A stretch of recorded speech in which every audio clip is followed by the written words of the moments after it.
Here, checking in live with you Wednesday, November the 22nd. 2023. Oh yeah, I hope y'all are having a great and blessed day. We're gonna talk some static plain truth today. I hope you do enjoy it. Let me just make sure we're coming in loud and clear.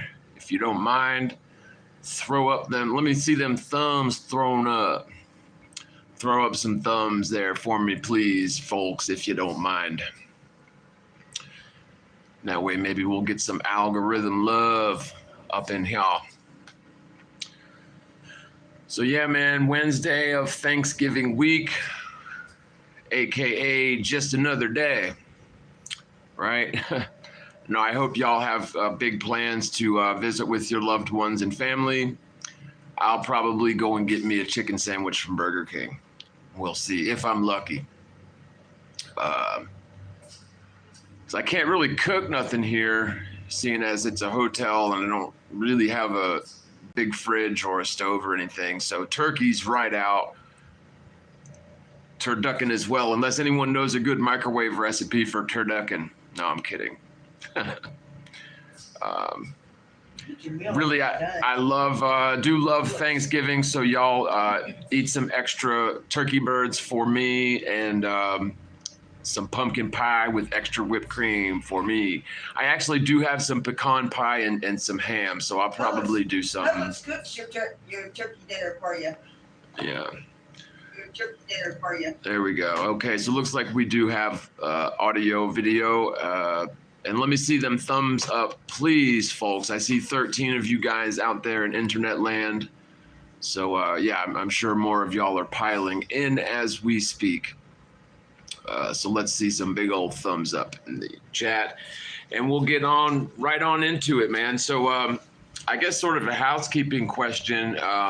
The last time I did a stream with the title Static Plain Truth, which is sort of a working title that I use for my live streams and videos sometimes. Like a lot of people ask, like, why static plain truth? Like, what does that mean? What's up, Rajamak? Happy Thanksgiving. Notification on, notification not received, Tasha Teeling. Yeah, I know. YouTube thinks it's funny to blackball flat earthers for some reason. I mean, it's bad enough that the whole world thinks that we're crazy. But then they have to go on ahead and prevent people that actually want to hear what we have to say from finding us. Not to mention unfairly preventing, new people that are looking into the subject from finding, decent flurfer content creators and decent flurfer content. Didn't used to be like this, right? Didn't used to be. YouTube used to be a really awesome resource where, you could find pretty much any topic, a variety of videos on any topic that you wanted to look into, whether or not that topic was necessarily politically correct or even politically expedient.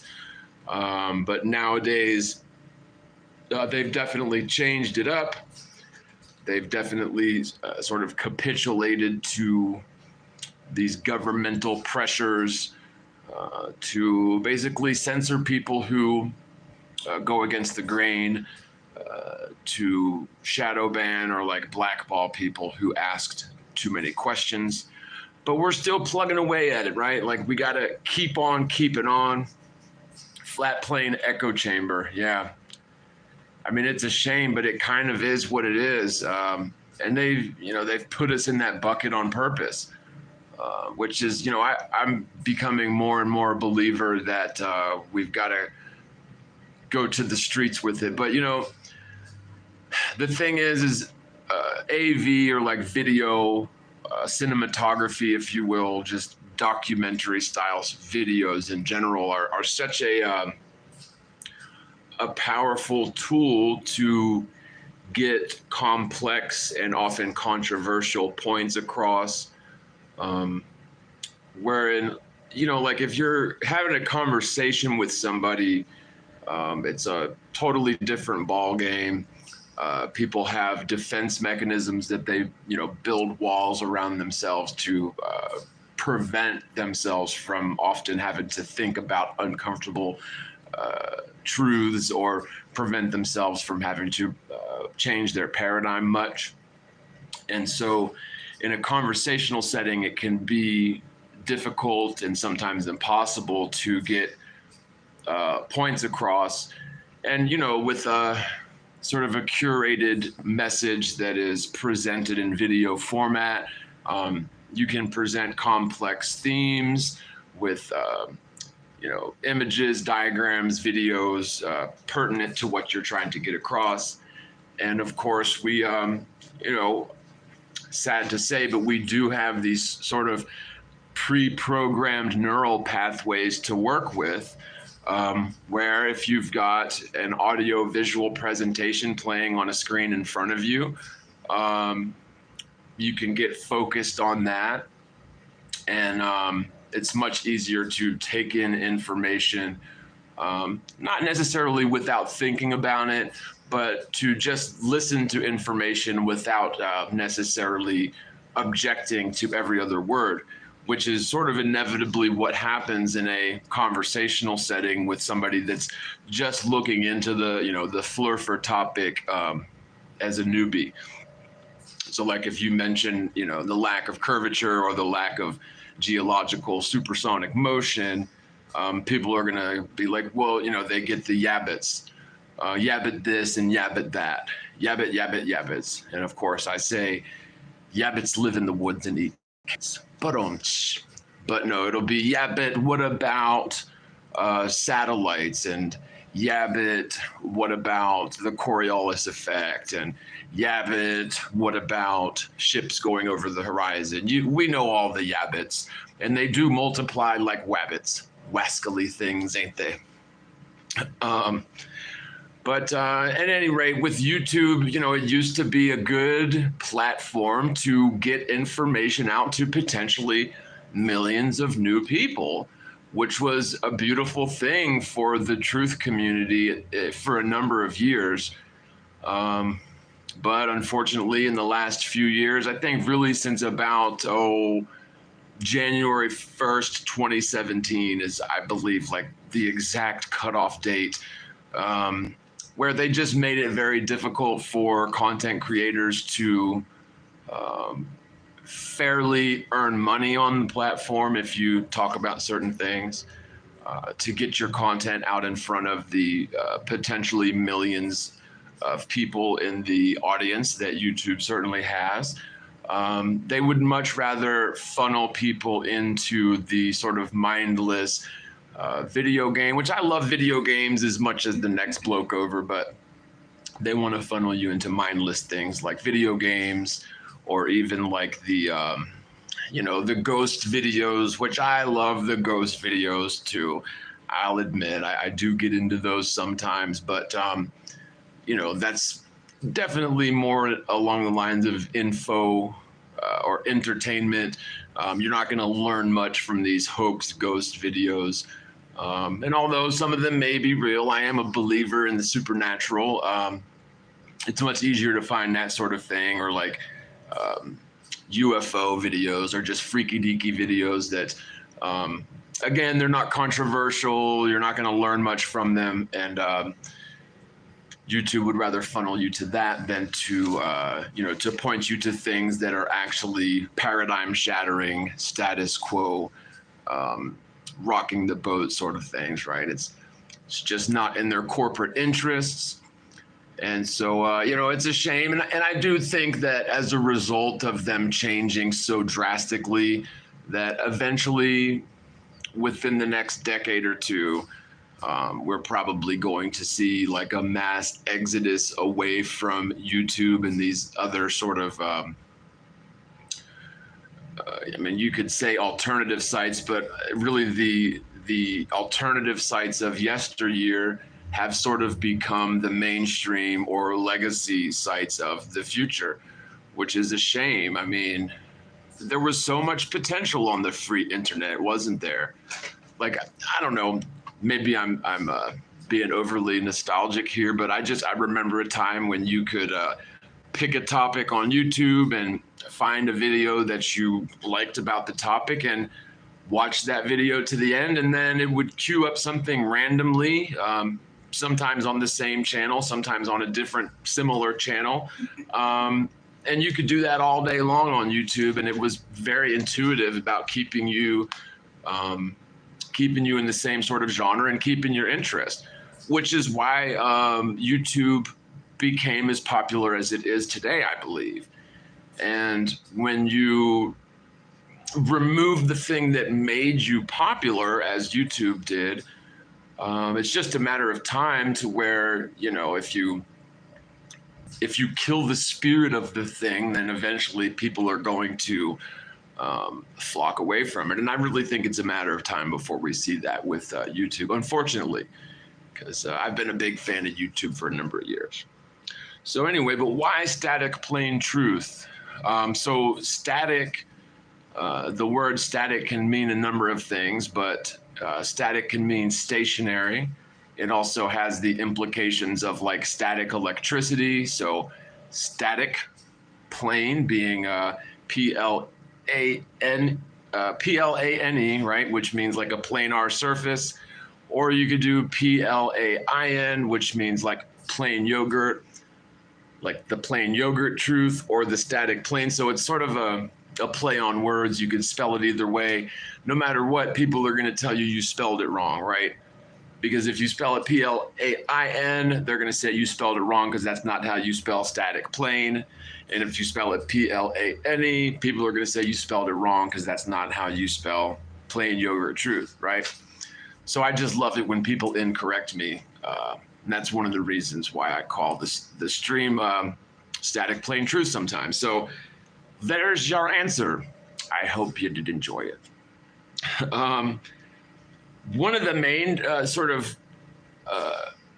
overarching topics that I wanted to talk about today was going to involve Antarctica. But first, before we do that, I did just want to send up a prayer to the Most High for our brothers and sisters in Palestine who are suffering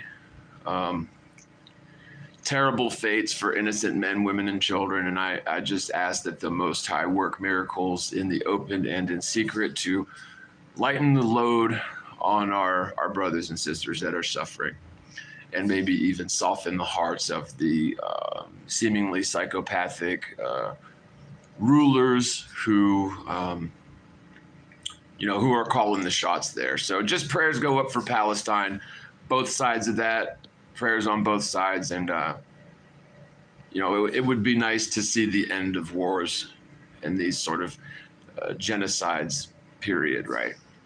So send them up, man. Prayers go up. So Antarctica is really, in my opinion, such an important piece of this whole flat Earth movement. So for one thing, if you're humoring sort of the standardish flat Earth hypothesis, where obviously you've got the North Pole in the center, which is 90 degrees under the North Star Polaris, so that general area there, that sort of necessitates making the South Pole, if you will, a bit of a circumference, right? So it's not the continent on the bottom of the sphere that we've been led to believe, right? Perhaps Antarctica is an ice wall that completely envelops the entirety of the plane. I've never been to Antarctica, so I don't know for sure. But if Polaris is in the center, then I think that we definitely have some sort of a circumference of our realm.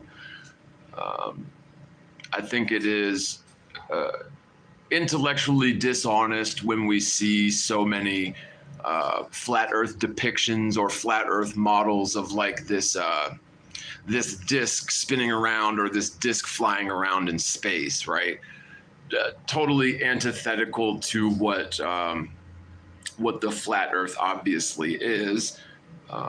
I don't think we have any sort of edge that falls off into space anywhere. I think that's rather absurd. The celestial luminaries are above us, up in the sky, certainly not in all directions like infinite space is claimed to be. And so any models or claims that, you know, the Earth is a disk flying around in space is absurd. I got a few comments, and I just did reply to a comment about someone sort of poo-pooing the concept of infinite plane, right? Which I've never really made any bold claims about infinite plane Earth.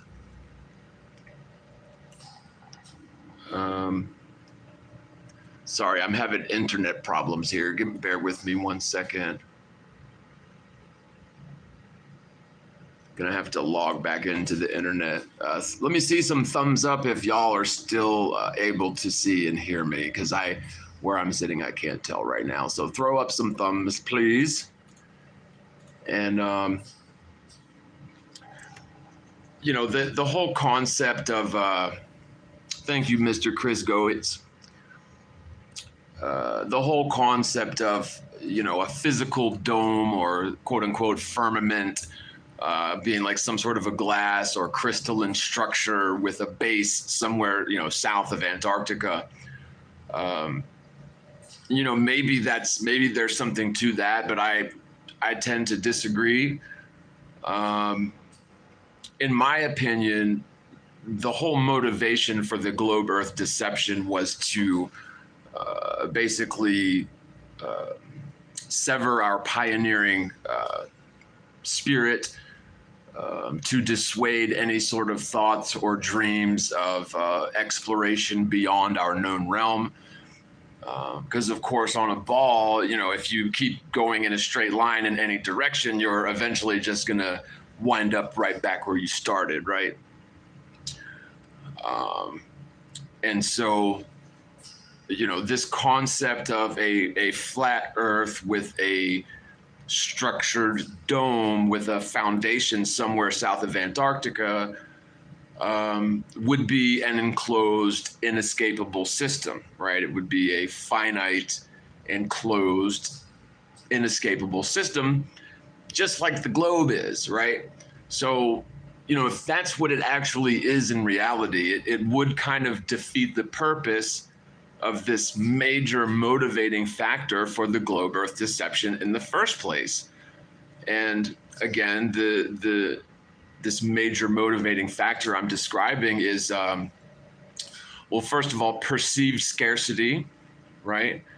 So trade goods and commodities, especially non-renewable resources, have an increased value, a leverage on their value the more scarce they are, or if it is not infinite, right? And so this whole enclosed globe Earth system, or even an enclosed flat Earth system, is finite. And so it does create this sort of perceived scarcity that the robber barons and the market fixers can use to leverage futures markets, basically.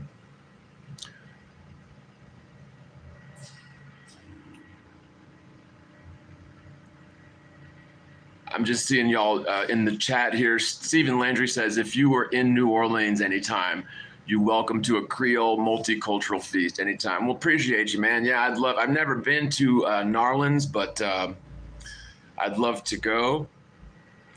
And maybe one day I'll get out there for Mardi Gras or any of the festivals. I'd like to get out there and bring my guitar and jam with some of the jazz guys out there. I've heard they've got a really nice sort of improv jazz scene out there. I think I'd get along with y'all swimmingly out there in New Orleans. So Real Nine, the science guy, says they found Antarctica, then immediately told the entire world that the entire world has been discovered. now we're all their slaves. Interesting way to put it. But back to what I was saying. I feel like one of the main motivating factors of tricking everyone into believing that we live on a ball was to prevent us from exploring out, beyond our known realm. There's no point in it on ball Earth. And really, there's no point in it on an enclosed sort of flat Earth system either. But if we have a potentially hypothetically infinite plane, then there's probably at least a lot more land out there. I think that much is pretty much a guarantee that there's almost certainly way more land out there than what we've been led to believe with our standard realm, right? And how far beyond does that go? Really, nobody knows. And maybe there are some people that do know, but they're not sharing that with the world. And, there's another sort of interpretation of the word infinite that sort of suits my fancy. Again, this is all, this is all speculation. This is all conjecture. So I'm not making any positive claims here, but it is fun to think about, like, what is beyond the known realm. And one idea that really stuck with me, and I think there may be something to it, is like, so like if you chop down a tree, right, and look at a cross section of the tree, you see all the growth rings where every year the tree grows a little bit taller and a little bit wider, and you can see, like, on years that they had a warm summer with a lot of rain and a high carbon dioxide content in the air, you'll get big growth rings. And if there was a more severe winter with a milder summer, then you'll have a weaker growth ring. But it's it's evidence of the tree growing outwards. And so perhaps on the Earth realm, we've got something similar to that. So, like, if the Earth realm and life in general started in, say, like the central area that we would now consider maybe like the North Pole or the Garden of Eden, or like the Mercator or the Mercator map, where you have like the Mount Meru, the magnetic load mountain in the center, with the 4 inflowing rivers, and then the 4 like continental masses, all in the center of that map.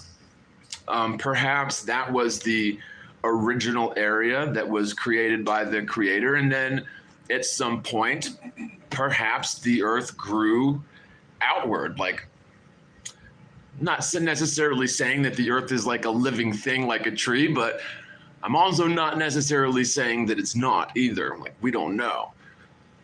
But I think you could make a case for the concept of the Earth being a living entity, perhaps.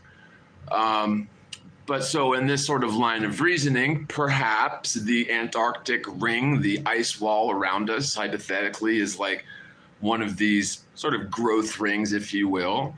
And maybe, just maybe, there are other extended areas beyond that with newer, larger growth rings beyond our known realm.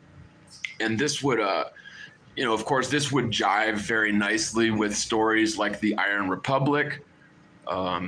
If you haven't read it or heard of it, it's on the channel. It's a whole thing of this concept of a land beyond the South. And, it rings true to me. It rings true for a few reasons, and some anecdotal evidence. Like, one thing is kind of fun to think about is the rate at which new species of insects and bugs and things are discovered here on Earth. Perhaps it's not because we're just stumbling across them. They've been there the whole time, but perhaps there are migratory patterns of animals that are coming from beyond our known realm, where we're not confined to this limited finite Earth sphere in this hypothetical. And so that would make a lot of sense. Also, this is something that I wanted to just sort of look into on the fly while I've got y'all here, is I remember learning something years ago about, so they'll like track whales and stuff. They'll put like tracker tags on whales and dolphins and stuff. And I seem to remember certain whales, maybe it was blue whales or sperm whales, that would go like AWOL or whatever for large chunks of time. And, unless I'm totally remembering that wrong, wouldn't that be interesting if these whales were actually traveling beyond the known realm and thus going off the maps, right? So let me look at that real quick, because I had wanted to pull up an article for that, and I thought that I did, but this damn computer, man. Financial Justice Channel says we could be the growth rings. When our number grows to trillions, we'll have no choice but to expand and seek new lands. I don't know, man. I tend to think that, and maybe in the trillions, sure, but like the whole concept of like overpopulation and overcrowding, I feel like is very much a psyop. Like I tend to believe that the Earth herself is capable of maintaining balance in nature, right?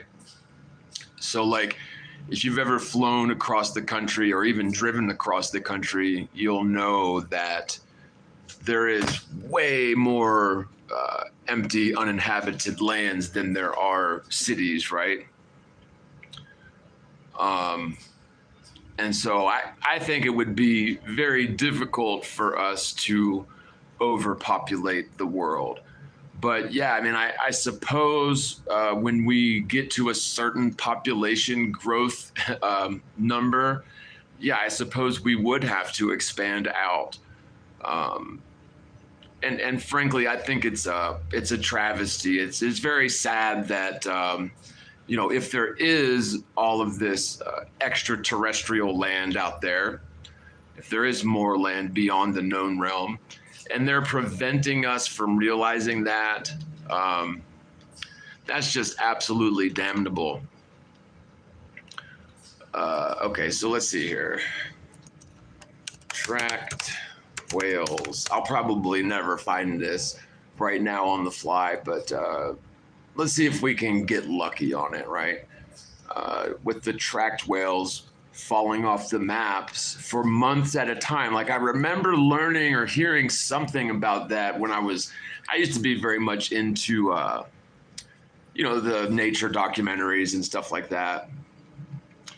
And I think it's very interesting and possible that these whales are perhaps, going beyond the known realm in their travels. I mean, wouldn't that be amazing? So tracked whales going off map for months. Does anybody else remember hearing about that sort of thing? I just seem to remember seeing some sort of a documentary on that very subject. And it would make a lot of sense. Tasha Teeling says they effed up the Schumann resonance and upset the whales and such.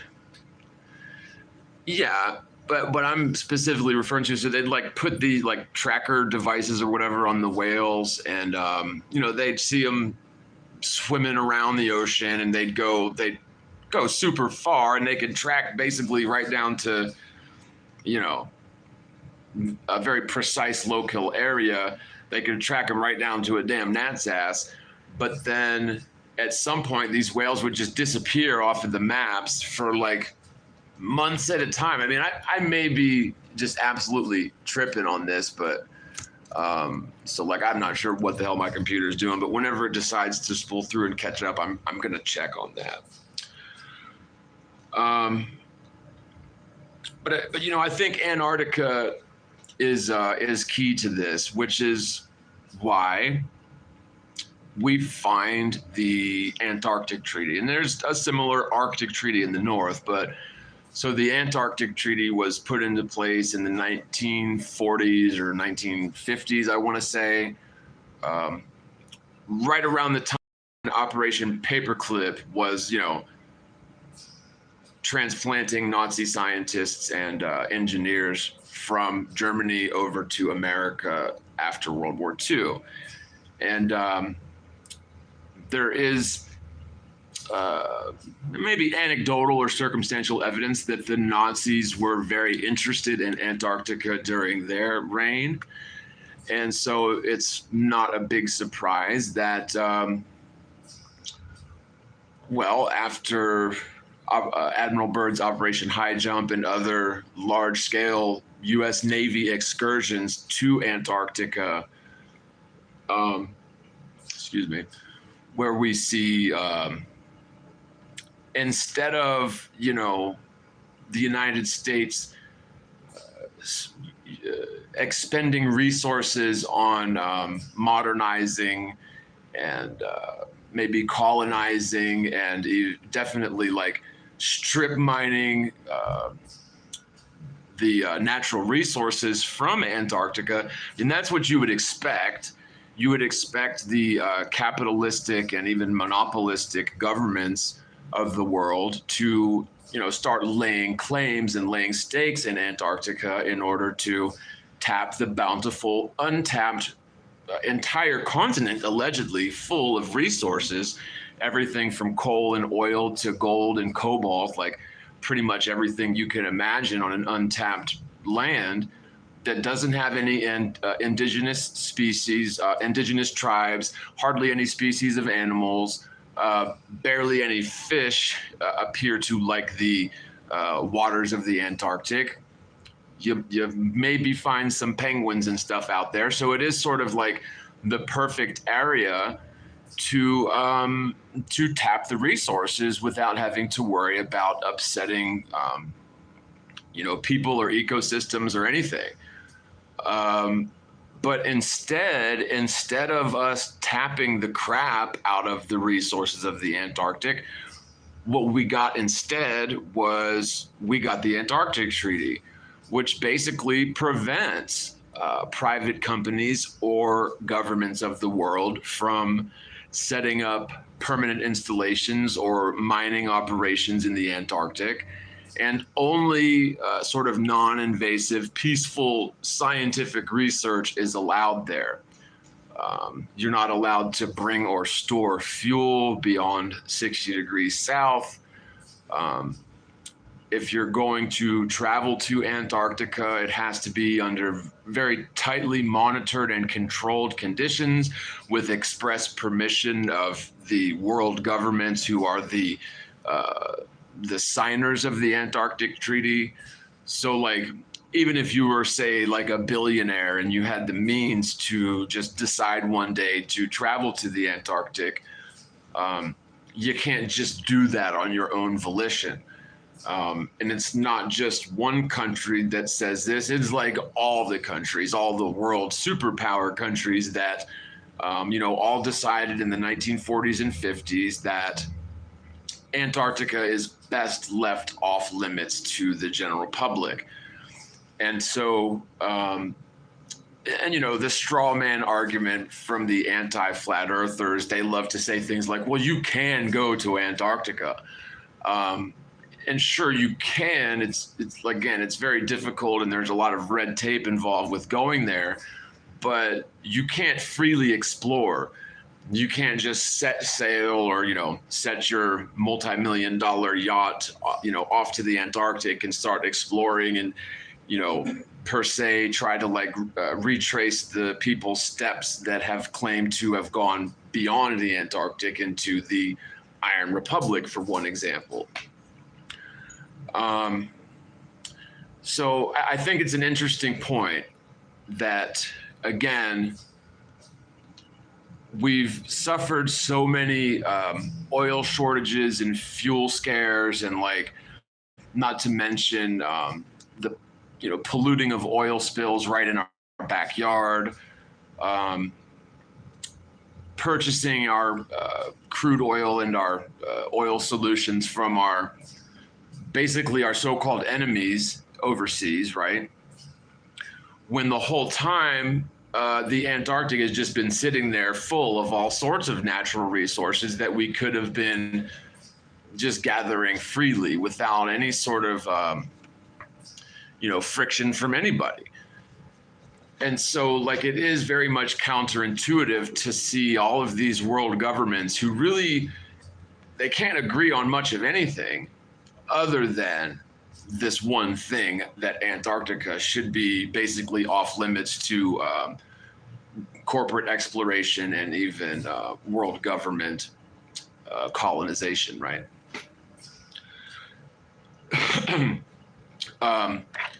So, of course, the ball Earth theory has the Antarctic South Polar area being this point, much like the North Pole, where you've got all of the latitude lines converging to a point at the bottom of the sphere, right? But what appears happened is so the degrees of longitude at different latitudes were historically measured and confirmed in this sort of arc of celestial navigation in the northern hemisphere, or the central semiplane for flat Earth vernacular, right? But so the degrees of longitude at different latitudes is very well known to cartographers. It's all been confirmed. The central northern area is very well mapped out. I think what the problem is the far southern area was basically assumed to be a sphere, right? Just like the northern area, they've got all these longitude lines converging at a point at the bottom of the sphere. And so these numbers of degrees of longitude at different latitudes were just basically copy and pasted, or like clone stamped from the northern hemisphere to the southern hemisphere in order to give us these longitude lines that converge back into a point. But again, any astronomical studies or any astronomical cartography that was potentially done in the ancient past by southern hemisphere civilizations were wiped out by the Roman Catholic sort of crusader mindset. So like the language and all of the intellectual property of the Mayan civilization was wiped out by the Christian invaders.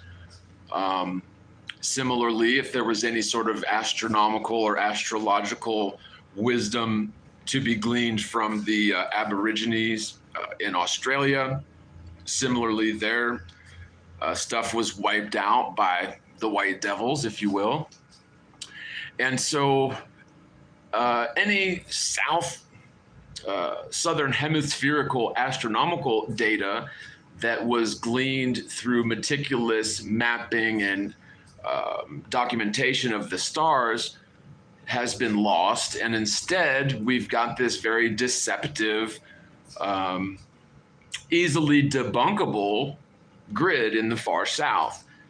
And so what we could do to easily debunk that would involve large-scale geodetic and geodesic surveying of the far south,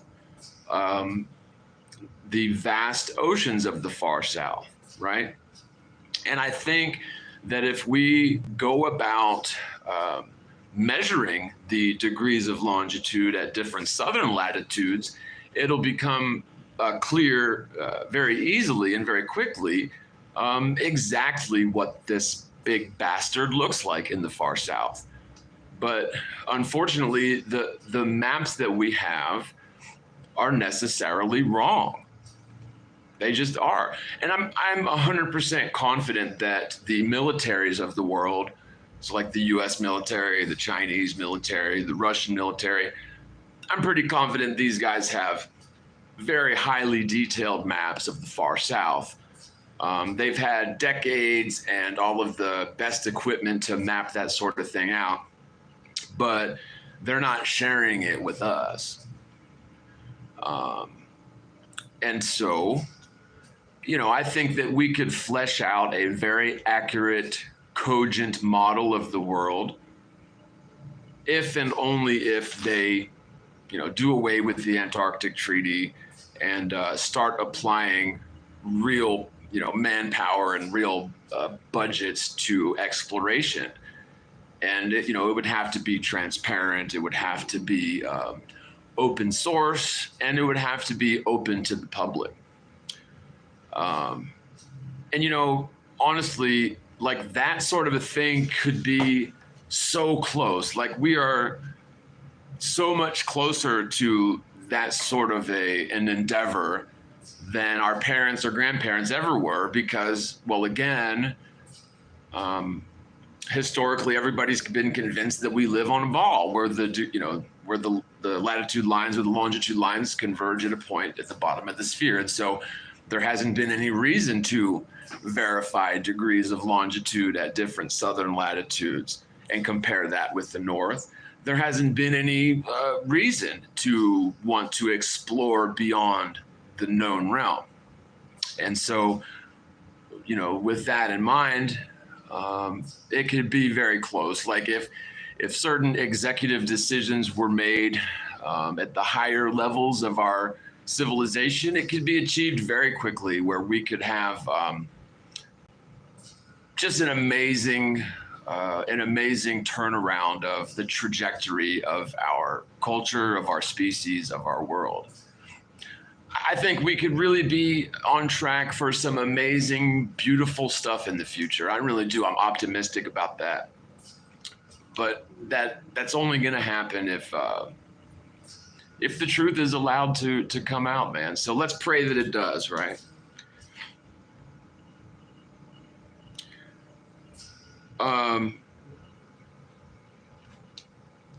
Let's talk real quick about Tesla towers, man. Oh, well, let's not. The South Pole Star doesn't exist, says Nimblehorse. Yeah, right. It's an interesting thing to talk about, right? So, like, in the north, we've got Polaris, the North Pole Star, that is permanently aligned to the axis of rotation, right? And so we should have something exactly like that in the south if the spinning ball Earth was what they say that it is. If it was true, right? But no, there is no star in the south, and there is no single point in space in the south either that behaves as Polaris does in the north, which is absolutely contrary to the doctrine of rotundity. So yeah, Antarctica is so important to this. I mean, could you imagine again? And I know I talk about this a lot, and it sounds like such a pipe dream, but really, could you imagine if NASA and SpaceX and all that nonsense was nixed tomorrow, and we were able to apply that multi-billion-dollar budget towards, say, exploration of the far south? I mean, could you imagine discovering new lands? Could you imagine what it would do for the human spirit, for the economy, just everything? Everything would improve overnight. I think it would be important that we would certainly not be able to transpose our very particular breed of deceptive assholes running the show in the government. Like, we can't, export that with us if we're going to explore beyond the realm. And if we do have cousins or brothers and sisters already inhabiting the lands beyond the south, like is described in the Iron Republic story, I think it's very important that we wouldn't be able to bring our warlike, deceptive, xenophobic, racist brand of humanity beyond our known realm. And, maybe that's why we haven't been let out yet, because we're still too deceived and our government is still too damn evil to be allowed out of our little realm cage, right? If you pardon the pun. But so Tesla towers, changing gears a little bit. But, the Earth is a free energy device, okay? The Earth is a dielectric plane of inertia, which you can tap into that. Maybe you can call it 0-point energy field. Tap into that and provide limitless, infinite, free energy forever. It takes a one-time investment into a couple of Tesla towers, and you can generate high voltage energy forever with those, maybe with some periodic maintenance on them, right? And I think that's what we're looking at, with the pyramids and the sort of Gothic towers and cathedrals. Basically, the principle of how it works is you've got electric potential proportionally with altitude. So as you gain in altitude, the electric potential gains at 100 volts per meter in altitude. And so just by sort of exploiting that static electric potential, by building your towers as tall as possible and, burying your copper stakes as deeply as possible, that electric potential is all you need to generate this high voltage free energy perpetually, forever, infinitely, which is exactly what Tesla apparently wanted to do, way back at the turn of the century in the 1900s. But, the likes of JP Morgan prevented it. We all know the story. But the thing is if we were able to export that sort of free energy technology beyond the far south, like that would solve a lot of problems, right? So again, assuming that there is more land beyond the south, like one of the problems people might envision is like, well, how are you going to bring enough fuel to last you? You'd have to keep on, making trips back to power your endeavors, right? But not really. If you're able to set up these Tesla towers, these Wardenclyffe style free energy devices, tapping into the 0-point energy field, it would solve all those problems. And making it very doable. Like, people like Elon Musk are willing to spend hundreds of billions, trillions of dollars in this cockamamie attempt to go to Mars, which is never going to happen because Mars is a light in the sky. It's not some terra firma destination that we're going to potentially go to one day. That's a pipe dream. That's Narnia fantasy.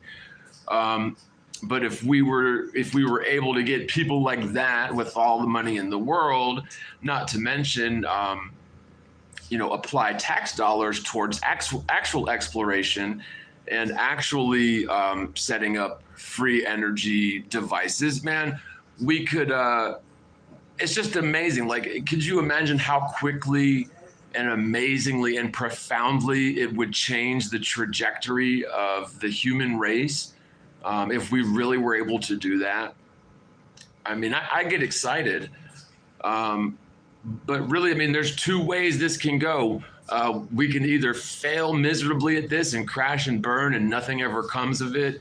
And in 100 years, they're still misleading everyone's children about the ball earth nonsense. And NASA's still raking in quadrillions of dollars, probably at that point, a year. It could very well go that way. Or on the other hand, if we do this right, we have an opportunity to really just change the trajectory of the entire future for everyone. It's a beautiful thing, and I think optimism goes a long way. maybe not optimism to the point of naivete, but I think that faith is powerful, and a positive attitude is very powerful. So, not to get negged out, but if we don't consider the fact that if we don't make changes to what we're doing right now, if we don't make major changes to our plans for the future, like we can't keep doing what we're doing forever, folks. We can't continue having this Republican and Democrat political dichotomy, pretending to run the show, when really the whole thing is a scam designed to siphon our energy, siphon our wealth away from us to the top 1%. It's not sustainable, y'all, right? And it doesn't have to be that way. It's such a travesty, right? Because I truly believe that the human race has the potential for just an amazing, beautiful, meaningful, purposeful future where we are attuned to the Creator. We are attuned to the vibrational frequencies of love and positivity, and I really do think we have a shot at it, but something's got to change, man. I don't know exactly what it's going to look like, but I think it starts with getting people aware that they've been deceived first and foremost. Like without that, there's nowhere to go. But once people start waking up to the fact that they've been deceived about basically everything, not least of which the very ground that we live on, not least of which the fact that there very well may be a lot more land out there for us to explore and exploit and do like we did to the Native Americans. Hopefully not. Like hopefully we've learned our lesson at that point. So getting in the spirit with ThxGiving, like if we try to export this sort of tyranny that we did with the Native Americans during the colonization period, which really was more like a genocide, that shit ain't gonna cut it, right? So maybe we're not ready, maybe we're not ready. I think a lot of us are. I think most people are ready for that, but not the damn greedy governments, not these inept, arrogant Senate and Congress and political scam where, again, Republican, Democrat, two wings of the same beast, just there to give us the illusion of choice, to give us the illusion of sovereignty, when in fact it really is just a big scam. So that shit's got to go. Hopefully I'm not overly optimistic, but come on, y'all. I think we can do it. You can do it, right?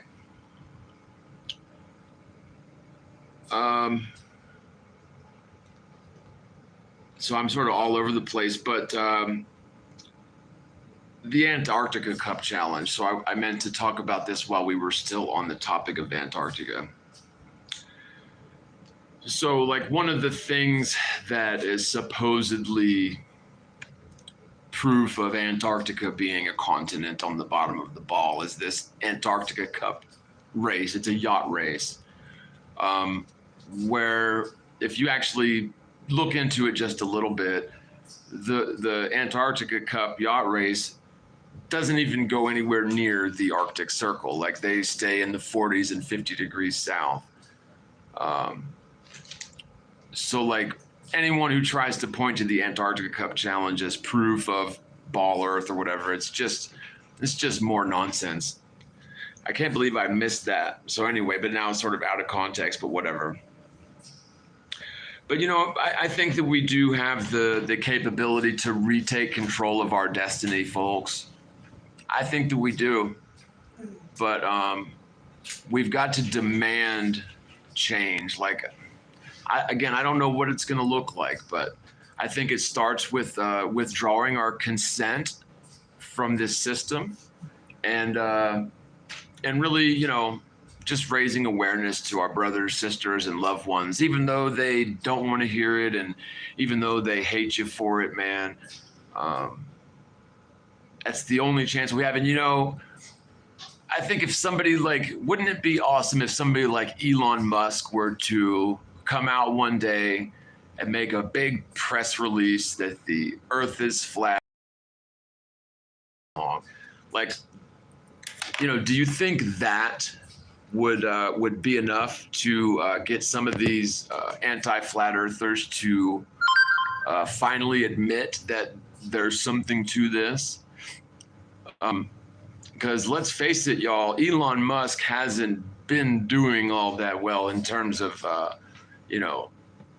billionaire CEOs go, right? So he can't seem to get these spaceship rockets to not explode every time he launches them anymore. The whole self-driving Teslas thing is appearing to crash and burn. He bought Twitter for $44 billion so he could be king of the sandbox. And he's just making mistakes left and right. But Elon Musk, if you're watching this, and I know Elon Musk watches all my streams, not really, but the only way you're ever going to redeem yourself to the public or in the eyes of the Most High is if you come clean, man. I think at this point it's pretty safe to say that Elon Musk would have to know about flat Earth, but he's just too invested in the lie, like with SpaceX and all of these technologies that he's invested in. He'll probably lose some money if he admits to flat Earth publicly. But I think that's the only way that somebody in his position is ever going to turn that ship around. Like if Elon Musk doesn't do something like that, like admit to flat Earth and admit that the globe Earth is a deception, and he would be in a perfect position to really make a huge impact from where he's sitting. Maybe something like that would be like what we need. Because if you think about it, there's not a lot of singular people in the world that could have such a major impact on the ball Earth deception as Elon Musk, right? So, I pray for stuff like that, man. Because the Most High, the Creator, can work miracles with people. The Creator created all of us. Every living organism is under the, under the sovereign control of the Creator of all things. So, maybe pray that the Most High softens Elon Musk's heart and maybe sends him powerful dreams and waking visions to cajole his conscience and help him to see the light that he's got to align himself with this truth and speak the damn truth. And I think that the same could be said for a lot of, there's a lot of high profile celebrities that don't have the sort of scientific clout as Elon Musk does, that are totally aware of flat Earth and are 100% on board with flat Earth, but they're afraid to ruin their reputations by publicly admitting it. But, at some point, man, you've got to make sacrifices for the truth.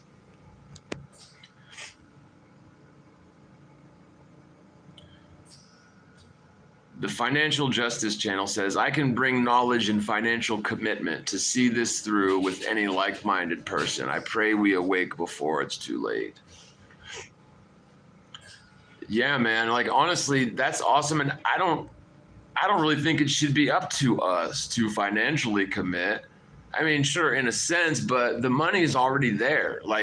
For real, NASA's budget would be more than enough to sponsor all kinds of really lucrative and fruitful and interesting sort of expeditions that would just pay off in dividends in the long run.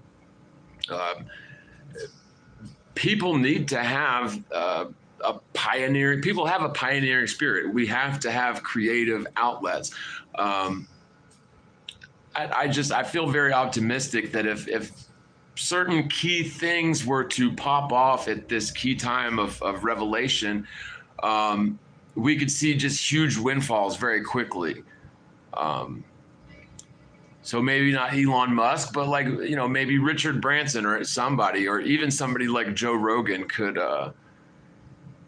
change a lot of people's minds and help us get to that sort of critical mass point where real actual changes could start to be made.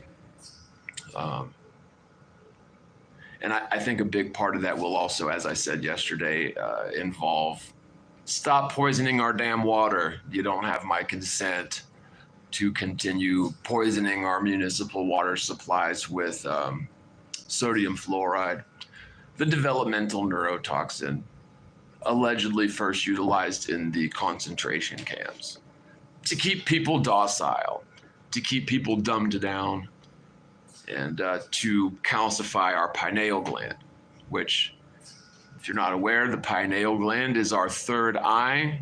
It is our antenna to the creator. And the fluoride in the water is literally atrophying and calcifying our pineal gland, which is very much like an eyeball. Like, it has optic nerves and similar cellular structure to your actual eyeball. The thing is that it doesn't take in light externally, but it generates light from within, is what it appears. And so when you imagine things and picture things in your mind, that's literally your third eye seeing those things. It is quite amazing.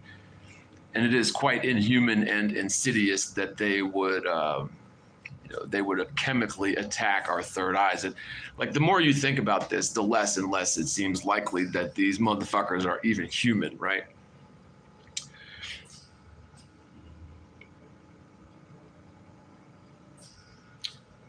But yeah, wow, I covered most of that stuff. Oh, in exactly an hour too. I pretty much nailed it. But one final thing, man, I'd love to collaborate, man.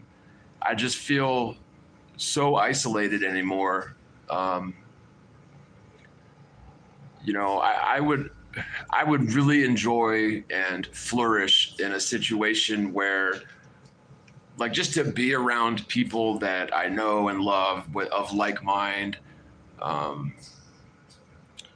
You know, most of my days are spent either working at a computer or working at some construction job or another that I really hate and don't enjoy and get a lot of pain from. But you know, I think it would be an amazing experience to work with people on not just projects for videos and stuff like that, but actual projects of physical exploration beyond the known realm, paid for by the soon-to-be defunct NASA billions. I'm hoping, man, we can pray for it, right? I pray for it every night that NASA one day admits that they've been scamming everybody since the 1940s, shuts down, writes us all a check for millions of dollars and apologizes, and allows us to retake control of our destiny as it's intended to be. We can pray for big things like that, man. We can always hope, right? So yeah, with that, I guess that about sums it up for today. I just wanted to check in with you guys before Thanksgiving. I hope that y'all have a safe and uneventful travel this Thanksgiving weekend. If you have to drive, take it slow. And I pray that all of y'all make it to your destinations and back safely. And hug and kiss your families for me, you know. Because I'll just be sitting here eating turkey sandwiches by myself. But it's all right, man. Maybe one Thanksgiving, you know, in the future, it'll be turkey birds and stuffing and dressing and all that good stuff. So, all right, guys, I love y'all muches. See you in the future, and some video content coming out soon. So be on the lookout for new content on the channel. Don't forget to subscribe and do the bell thing, and resubscribe if you've been unsubscribed, as so many of y'all have. All right, so y'all be good. See you soon, and if you do want to support the channel, links are in the description below. All right, y'all. Bye.